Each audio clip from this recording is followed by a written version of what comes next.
Brothers, Hermanos, hermanas y amigos, en 2013 mi esposa Laurel y yo fuimos llamados a servir como líder de misión en Checo y Eslovaquia. Nuestros 4 hijos sirvieron con nosotros y como familia fuimos bendecidos con misioneros brillantes y extraordinarios santos checos y eslovacos.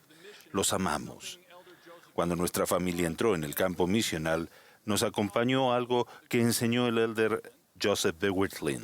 En un discurso titulado El Gran Mandamiento, él dijo: ¿aman ustedes al Señor? Su consejo para aquellos de nosotros que respondimos sí era simple y profundo.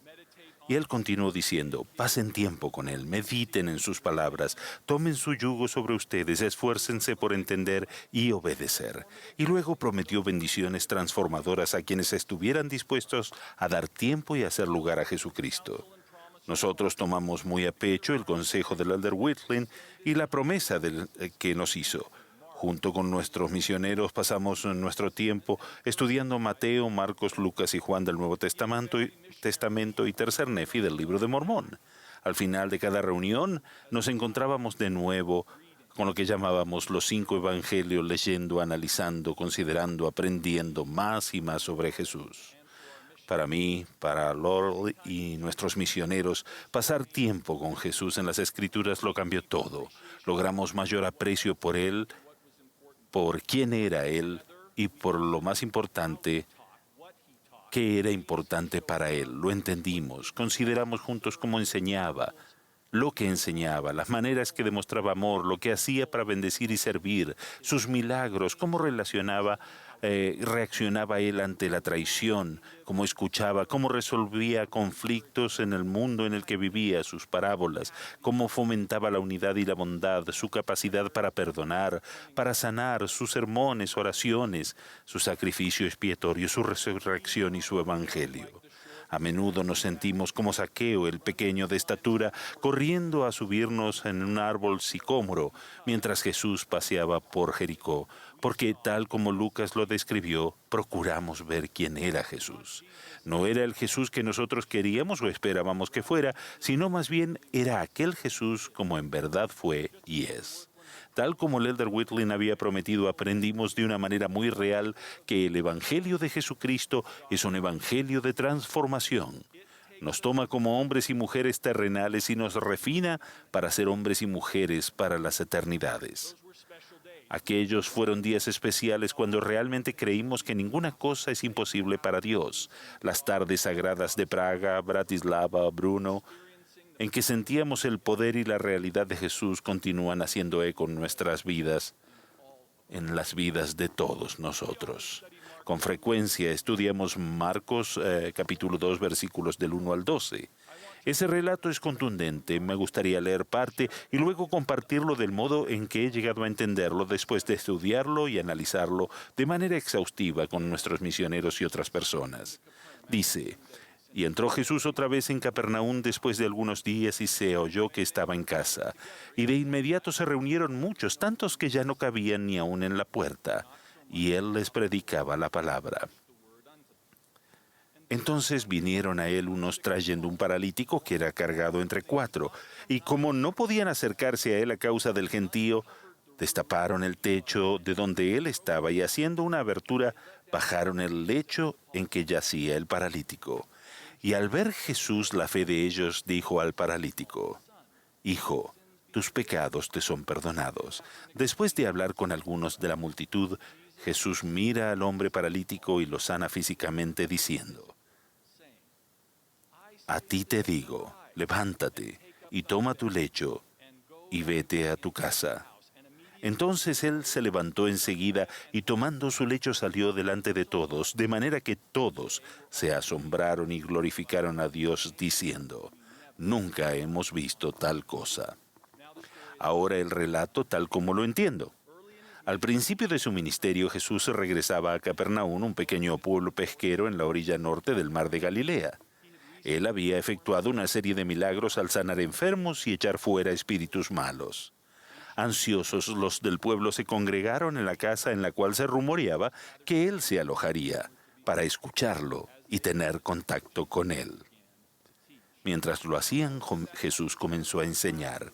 Las casas de aquel tiempo en Capernaum eran viviendas agrupadas, de una sola planta y con el techo plano. Las paredes y el techo eran de una mezcla de piedra, madera, arcilla y paja, y se accedía a este último por peldaños al costado de la casa. La multitud pronto aumentó y colmó la sala donde estaba hasta la calle. El relato se centra en el hombre paralítico y sus 4 amigos. El sufrir de parálisis a menudo viene acompañado de debilidad y temblores. Imagino a uno de estos 4 amigos diciendo a los demás: Jesús está en el pueblo, todos conocemos los milagros que ha efectuado y a quienes ha curado. Si lleváramos a nuestro amigo a Jesús, quizás él también puede ser sano. Y así cada uno toma una esquina de la estera o lecho de su amigo y comienzan a cargarlo por las calles sinuosas, estrechas y sin pavimentar de Capernaum. Con los músculos doloridos, los 4 doblan la última esquina solo para descubrir que la multitud, o como las escrituras la llaman, el gentío, era tan grande que sería imposible llegar hasta Jesús. Con amor y fe los 4 no se dan por vencidos, más bien ascienden a prisa y con dificultad los peldaños hasta el techo plano, llevando con cuidado al enfermo en su lecho. Abren el techo de la sala donde Jesús está enseñando y bajan a su amigo. Consideren, hermanos y hermanas, que en medio de lo que debe haber sido un momento de enseñanza solemne, Jesús oye el sonido de rasguños, mira hacia arriba y ve una abertura cada vez mayor en el techo mientras cae polvo y paja a la sala. Entonces bajan a un hombre paralítico en su lecho. Extraordinariamente Jesús discierne que aquello no es una interrupción, sino más bien algo importante. Mira al hombre en su lecho, perdona en público sus pecados y los sana físicamente.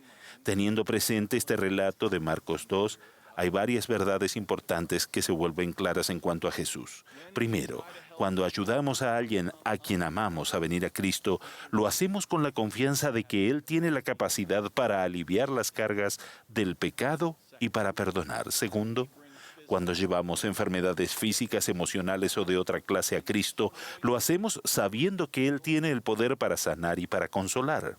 Tercero, cuando nos esforzamos, como los 4 amigos, por llevar a otras personas a Cristo, lo hacemos con la certeza de que Él ve nuestras verdaderas intenciones y que las honra de manera justa. Recuerden, la abertura en el techo interrumpió la enseñanza de Jesús, pero en lugar de reprender o rechazar a los 4 que hicieron la abertura e interrumpieron, las Escrituras nos dicen: Jesús vio la fe de ellos. Quienes presenciaron el milagro se maravillaron y glorificaron a Dios, que había dado tal potestad a los hombres. Hermanos y hermanas, permítanme concluir con 2 observaciones más.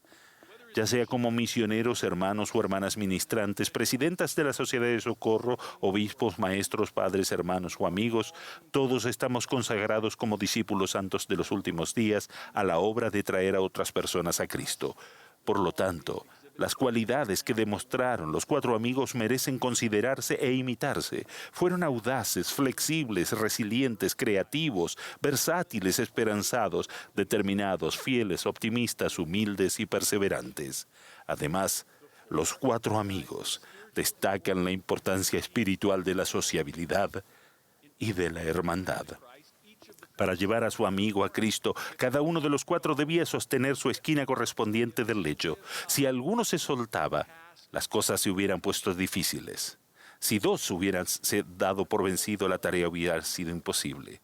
Cada uno de nosotros tiene una función que desempeñar en el reino de Dios. Al cumplir con nuestra función y hacer nuestra parte, sostenemos nuestra esquina, ya sea en Argentina, en Vietnam, Accra o Brisbane. Una rama, un barrio, una familia, un compañerismo de misioneros. Cada uno de nosotros tiene una esquina que sostener. Al hacerlo, si lo deseamos, el Señor nos bendice a todos. Al ver la fe de ellos, Él también verá la nuestra y nos bendecirá como pueblo. En diferentes ocasiones he llevado la esquina de algún lecho y en otras ocasiones me han llevado a mí. Parte del poder de este extraordinario relato de Jesús es que nos recuerda cuánto nos necesitamos unos a otros como hermanos y hermanas para venir a Cristo y ser transformados. Esas son algunas de las cosas que he aprendido al pasar tiempo con Jesús en Marcos 2. Que Dios nos conceda ser capaces de sostener nuestra esquina, que no desmayemos, que no temamos, sino que seamos firmes en nuestra fe y determinados en nuestra labor para lograr los propósitos del Señor. Testifico que Jesús vive, que Él nos conoce y que Él tiene el poder para sanar, para transformar y para perdonar. En el nombre de Jesucristo. Amén.